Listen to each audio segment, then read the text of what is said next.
আগামী 16 তারিখ 16 ফেব্রুয়ারি ভার্চুয়াল বৈঠক করবেন অভিষেক বন্দ্যোপাধ্যায় রাজ্য নেতৃত্বের সঙ্গে।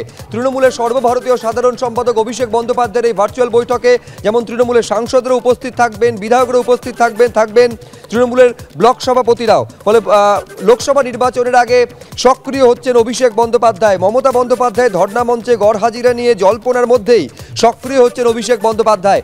আরেকবার আপনাদের বলবো, 16 ফেব্রুয়ারি রাজ্য নেতৃত্বের সঙ্গে ভার্চুয়াল বৈঠক করবেন তৃণমূলের সর্বভারতীয় সাধারণ সম্পাদক।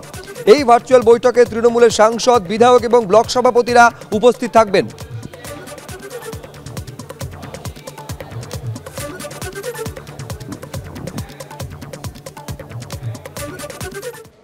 কেন্দ্রীয় বঞ্চনা নিয়ে ফের সরব হলেন মুখ্যমন্ত্রী মমতা বন্দ্যোপাধ্যায়। হাওড়ায় প্রশাসনিক সভা থেকে 100 দিনের কাজের টাকা কেন্দ্র বন্ধ করে দিয়েছে, প্রধানমন্ত্রীকে বারবার বলেও কোনো লাভ হয়নি, এইভাবে অভিযোগের সুর চড়ালেন তিনি। মমতা বন্দ্যোপাধ্যায় আরও বলছেন, কেন্দ্র টাকা বন্ধ করে দিয়েছে কিন্তু রাজ্য সেই টাকা দিচ্ছে, সেই টাকা দেওয়ার প্রক্রিয়া শুরু হয়েছে বলছেন মুখ্যমন্ত্রী মমতা বন্দ্যোপাধ্যায়। 21 লক্ষ শ্রমিক কাজ করে টাকা পায়নি, কেন্দ্র টাকা বন্ধ করে দিয়েছে কিন্তু আমরা টাকা পাঠানো শুরু করেছি। অভিষেকের নেতৃত্বে বঞ্চিতরা দিল্লি গিয়েছিল কিন্তু লাভ হয়নি, হাওড়া সভা থেকে মন্তব্য করেছেন মুখ্যমন্ত্রী। আমার 100 দিনের কাজ যারা করেছিল 3 বছর ধরে তারা টাকা পায়নি। 21 লক্ষ মজদুরকে কয়েক হাজার কোটি টাকা যারা কাজ করেছিল শ্রম দিবসে তাদের কাজ করা অনুযায়ী, শুধুমাত্র 21 লক্ষ জব কার্ড হোল্ডার যারা কাজ করে টাকা পায়নি তাদের টাকা সেন্ট্রাল গভর্নমেন্ট দেয়নি।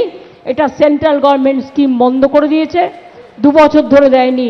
তাদের টাকাও আমরা পাঠাতে শুরু করেছি এবং তারাও পেয়ে যাবেন। সুতরাং 21 লক্ষ মজদুর জব কার্ড হোল্ডার তার দিনের পর দিন বঞ্চনার জন্য তারা দিল্লি গিয়েছিল।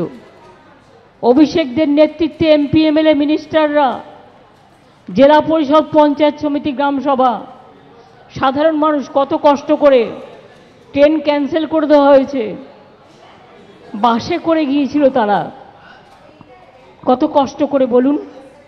আমি নিজে 48 ঘন্টা অনশন আগে করেছিলাম, আবার করলাম। আমি প্রধানমন্ত্রীকে অনেকবার বলে এসেছিলাম 6,73,73,000 বাড়িতে জল পৌঁছে দেওয়া হবে, নল ওয়াটার। তার মধ্যে 2,78,000 বাড়িতে ইতিমধ্যেই পৌঁছে গেছে।